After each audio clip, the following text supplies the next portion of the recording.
Hello, Robs. We're back with another book, Woman Under Socialism, from the German of August Bebel by Daniel De Leon. I remember where I found this book. It probably was 5 years ago. But in the state sale in Livonia, I will say, near the Livonia Mall, I believe. And it was sitting on a table in a back room. I was like, this cover's brilliant. I think I paid $5 for it. As you can see, it's from the University of Michigan, Dearborn campus. Why you would get rid of such a book is beyond me, but it's a lovely little book, bruv. I think I've read a few pages of this. Not many, though. Woman Under Socialism by August Bebel, translated from the original German of the 33rd edition by Daniel De Leon, 1904, New York, Labor News Press, New York.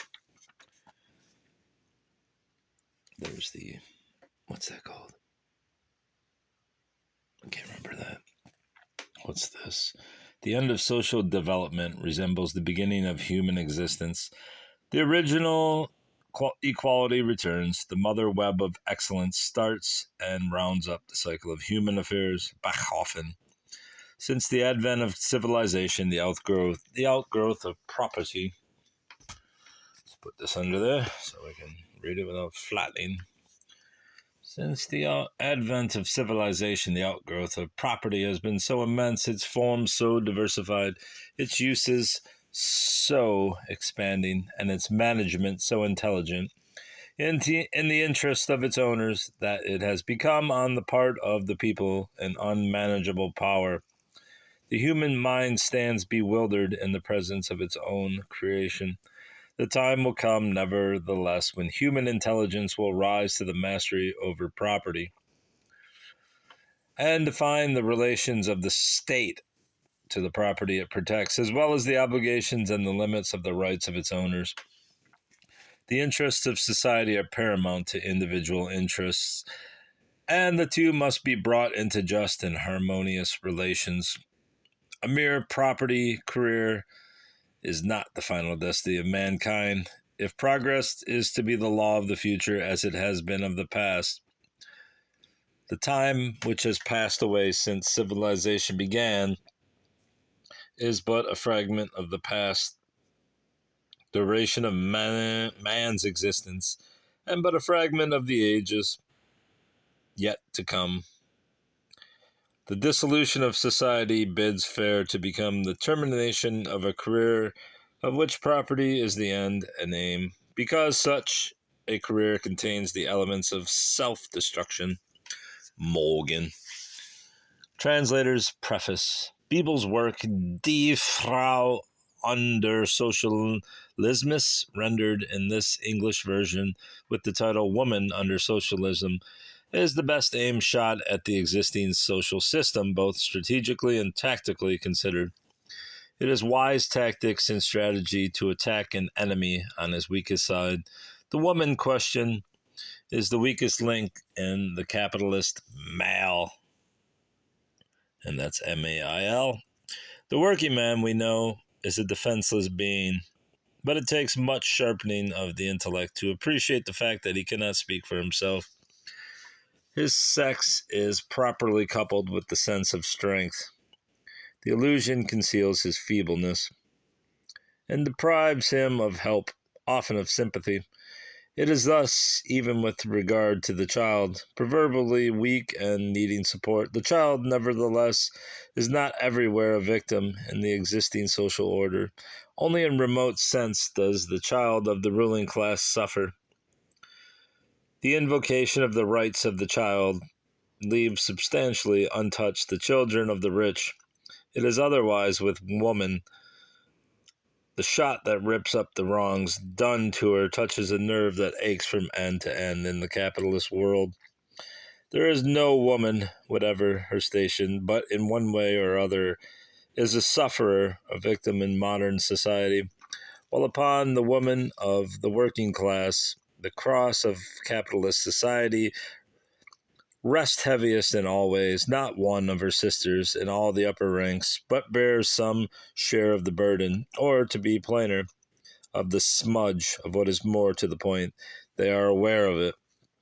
Accordingly, the invocation of the rights of woman not only rouses the spirit of the heaviest sufferers under capitalist society, and thereby adds swing to the blows of the male militants in their efforts to overthrow the existing order, it also lames the adversary by raising sympathizers in his own camp and inciting sedition among his own retinue.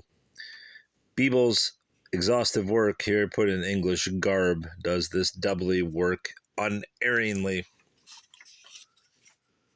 I might stop here. I wish you would, but you didn't. The ethic formula commands self-effacement to a translator, more so than well-brought-up children who should be seen and not heard. A translator should, where at all possible, be neither seen nor heard.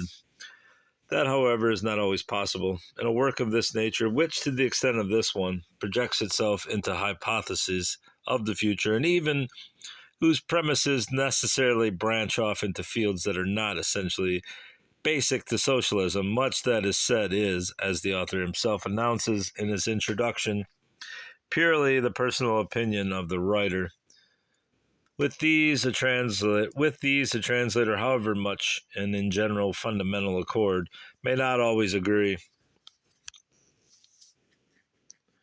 Not agreeing, he is in duty bound to modify the ethic formula to the extent of marking his exception, lest the general accord implied in the act of translating be construed into specific approval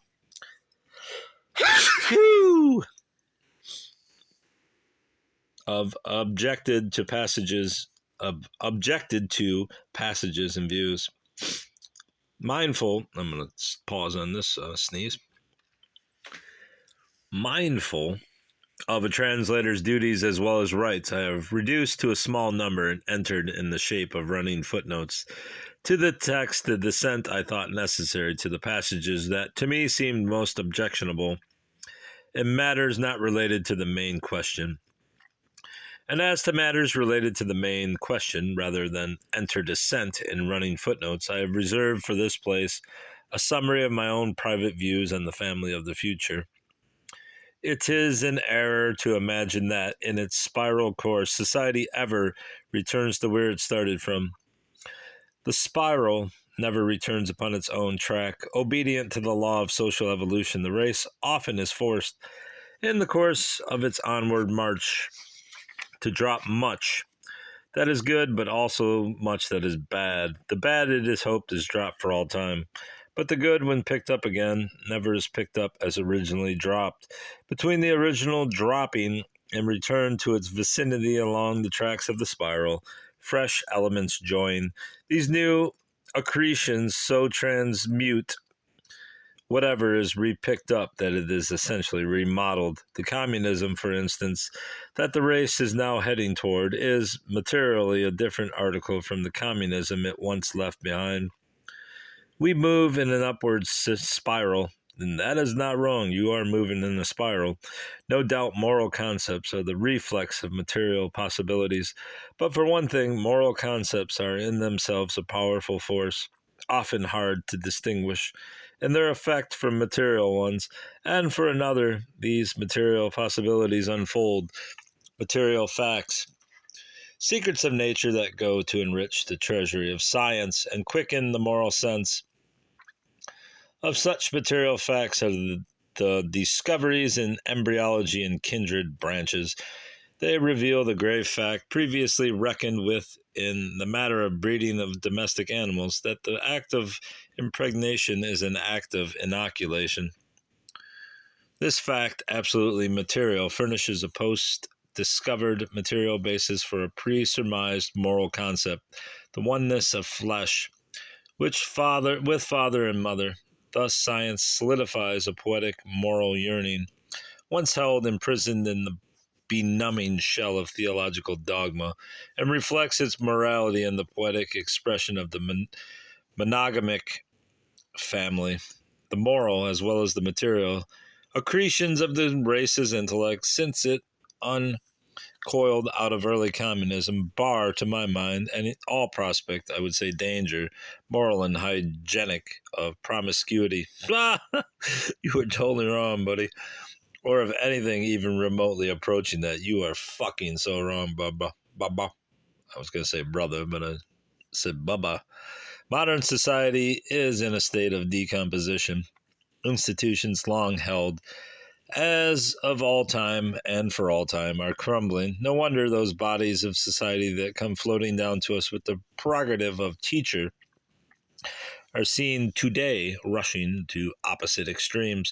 On the matter of woman or the family, the divergence among our rulers is most marked, while both extremes cling like shipwrecked mariners to the waterlogged theory of private ownership in the means of production.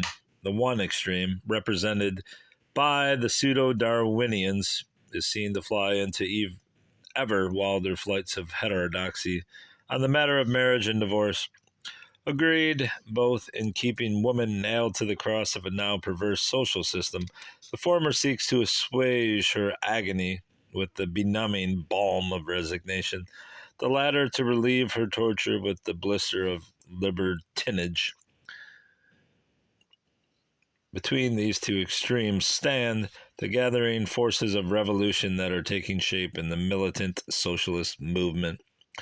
Opinion among these forces, while it cannot be said to clash, takes on a variety of shades, as needs will happen among men who at one on basic principles, on the material substructure of institutional superstructure, Jesus Christ, on the material substructure of institutional superstructure, cannot but yield to the allurements of speculative thought on matters as yet hidden in the future and below the horizon. For one, I hold there is as little ground for rejecting monogamy by means of the taint that clings to its inception as there would be ground for rejecting cooperation by reason of the like taint that accompanied its rise and also clings to its development. For one, I hold that the smut of capitalist conditions that today clings to monogamy is as avoidable as an incident in the evolutionary process as are the iniquities of capitalism that today are found the accompaniment of cooperative labor. And the further the parallel is pursued through the many ramifications of the subject, the closer will it be discovered to hold. For one, I hold that monogamous family, bruised and wounded in the cruel rough and tumble of modern society, where, with few favored exceptions of highest type, male creation is held down, physically, mentally, and morally, to the brutalizing level of the brute, forced to grub and grub for bare existence, or which amounts to the same.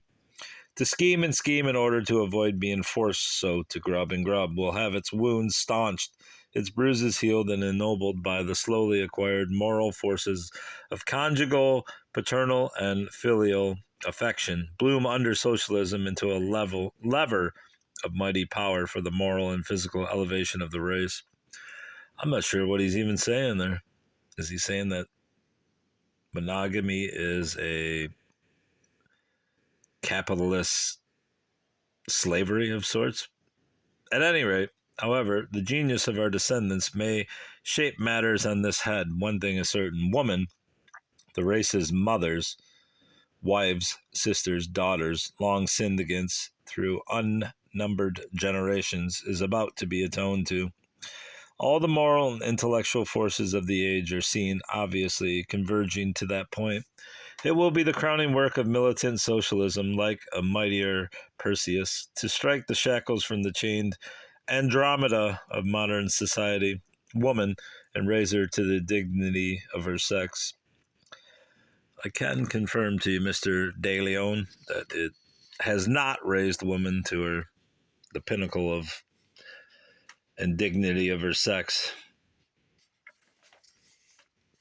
Introduction. We live in the age. How long is this? This goddamn guy won't stop either. This dude goes on for 6 pages. All right. We live in the age of a great social revolution that every day makes further progress. A growingly powerful intellectual stir and unrest. Maybe I should stop here. How many freaking pages have I read here so far?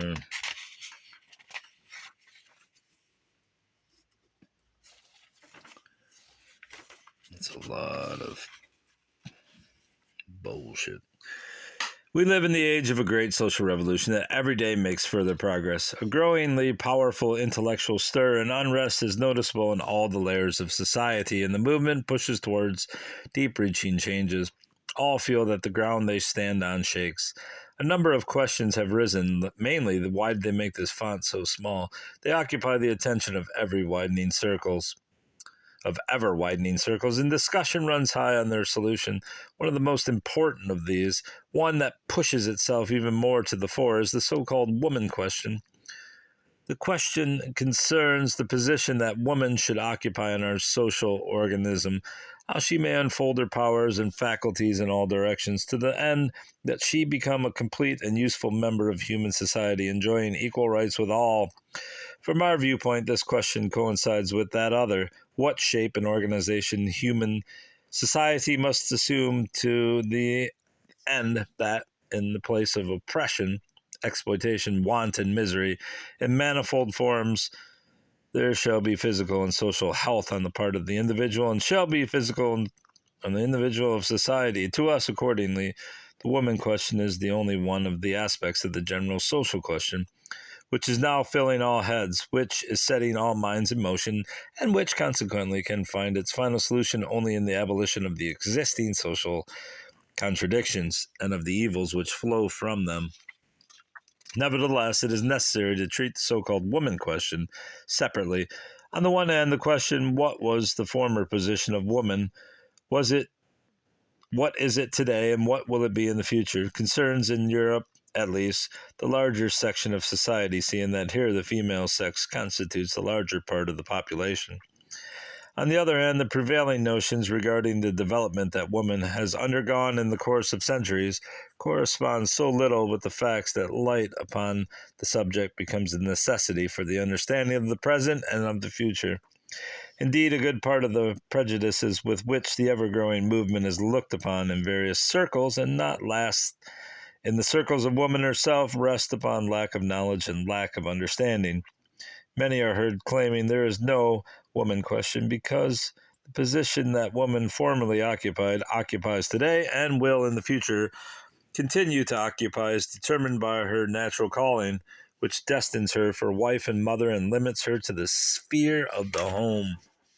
Accordingly, whatever lies beyond her four walls or is not closely and obviously connected with her household duties concerns her not. On the woman question, the same as on the general social question, in which the position of the working class in society plays the chief role, opposing parties stand arrayed against each other. One party, that which would leave everything as it is, have their answer ready at hand. They imagine that matter is settled, with referring woman to her natural calling.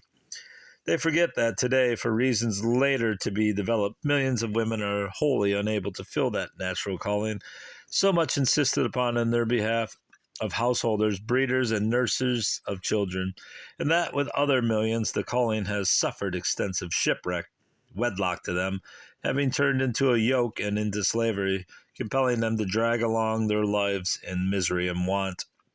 Of course, this fact concerns those wise men as little as that other fact that unnumbered millions of women engaged in the several pursuits of life are compelled often in unnatural ways, and far beyond the measure of their strength, to wear themselves out in order to eke out a meager existence. At this unpleasant fact, those wise men stuff their ears and they shut their eyes with as much violence as they do before the misery of the working class. Consoling themselves and others with it has ever been and will ever remain so, that woman has the right to share the conquest of civilization achieved in our days, to utilize these to the easing and improving of her condition, and to develop her mental and physical faculties and turn them to advantage as well as man. They will none of that. Are they told that women must also be economically in order to be physically and intellectually free, to the end that she no longer depends upon the goodwill and mercy of the other sex? Forthwith their patience is at end, their anger is kindled, and there follows a torrent of violent charges against the craziness of the times and the insane emancipational efforts. These are the Philistines of male and female sex, incapable of finding their way out of the narrow circle of their prejudices. It is the breed of the owls to be found everywhere when day is breaking, and they cry out in affright when a ray of light falls upon their comfortable darkness. Another element among the adversaries of the movement cannot shut its eyes before the glaring facts. This element admits that there was hardly a time when a larger number of women found themselves in so unsatisfactory a condition as today, relatively to the degree of general civilization, and they admit that it is therefore necessary to inquire how the condition of woman can be improved, insofar as she remains dependent upon herself. To this portion of our adversaries, the social question seems solved for those women who have entered the haven of matrimony. In keeping with their views, the element demands that to unmarried woman, at least, all fields of work for which her strength and faculties are adequate shall be open, to the end that she may enter the competitive field for work with man. A small set goes even further and demands that competition for work be not limited to the field of the lower occupations, but should also extend higher to the professions, to the field of arts and science. This set demands the admission of women to all the higher institutions of learning, namely the universities, which in many countries are still closed to her. Their admission is advocated to the classes of several branches of study, to the medical profession, to the civil services, the post offices, telegraph and railroad offices, for which they consider women particularly adapted, and they point to the practical results that have been attained, especially in the United States, through the employment of women. The one and the other also make the demand that political rights be conferred upon woman. Woman, they admit, is human and a member of the state, as well as man. Legislation, until now in the exclusive control of man, proves that he exploited the privilege to his own exclusive benefit and kept woman in every respect under guardianship, a thing to be henceforth prevented. It is noteworthy that the efforts here roughly sketched do not reach beyond the framework of the existing social order. The question never is put whether, these objects being attained, any real and thoroughgoing improvement in the condition of woman will have been achieved. Standing on the ground of bourgeois, that is, of the capitalist social order, the full social equality of man and woman is considered the solution of the question. These folks are not aware, or they slide over the fact that, insofar as the unrestricted admissions of women to the industrial occupations is concerned, the object has already been actually attained, and it meets with the strongest support on the part of the ruling class, who, as will be shown further on, find therein their own interest. Under existing conditions, the admission of women to all industrial occupations can have for its only effect that the competitive struggle of the working people become ever sharper and rage ever more fiercely. Hence the inevitable result, the lowering of incomes for female and male labor, whether this income be in the form of wage or salary. That this solution cannot be the right one is clear. The full civic equality of woman is, however, not merely the ultimate object of the men who, planted upon the existing social order, favor the efforts in behalf of woman. It is also recognized by the female bourgeois active in the woman movement. These, together with the males of their mental stamp, stand accordingly with their demands in contrast to the larger portion of the men who oppose them, partly out of old fogey narrowness, partly also insofar as the admission of women to the higher studies and the better paid public positions is concerned, out of mean selfishness, out of fear of competition. A socialist talking about competition.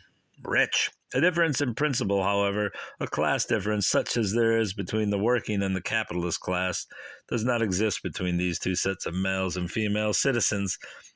Let the by no means impossible case be imagined that the representatives of the movement for the civic rights of women carry through all their demands for placing woman upon an equal footing with man. What then? Neither the slavery which modern marriage amounts to for numberless women, nor prostitution, nor the maternal dependence of the large majority of married women upon their marital lords would thereby be removed. For the large majority of women, it is indeed immaterial whether 1,000 or 10,000 members of their own sex belonging to the more favored state of society land in the higher branches of learning, the practice of medicine, a scientific career, or some government office. Nothing is thereby changed in the total condition of the sex. The mass of the female sex suffers in two respects. On the one side, woman suffers from economic and social dependence upon man. True enough, this dependence may be alleviated by formally placing her upon an equality before the law and in a point of rights, but the dependence is not removed. On the other side, woman suffers from the economic dependence that woman in general, the working woman in particular, finds herself in, along with the working man. Evidently, all women, without difference of social standing, have an interest as the sex that, in the course of social development, has been oppressed and ruled, and defiled by men in removing such a state of things, and must exert themselves to change it, insofar as it can be changed by changes in the laws and institutions within the framework of the present social order. But that enormous majority of women is furthermore interested in the most lively manner in that the existing state and social order be radically transformed, to the end that both wage slavery, under which the working women deeply pine, and sex slavery, which is intimately connected with our property and industrial systems, be wiped out.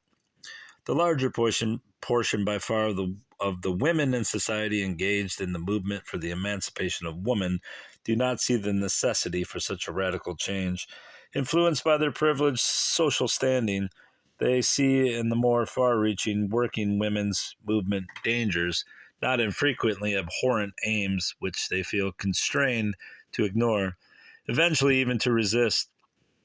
The class antagonism that in the general social movement ranges between the capitalist and the working class, and which, with the ripening of conditions, grows sharper and more pronounced, turns up likewise on the surface of the women's movement, and it finds its corresponding expression in the aims and tactics of those engaged in it.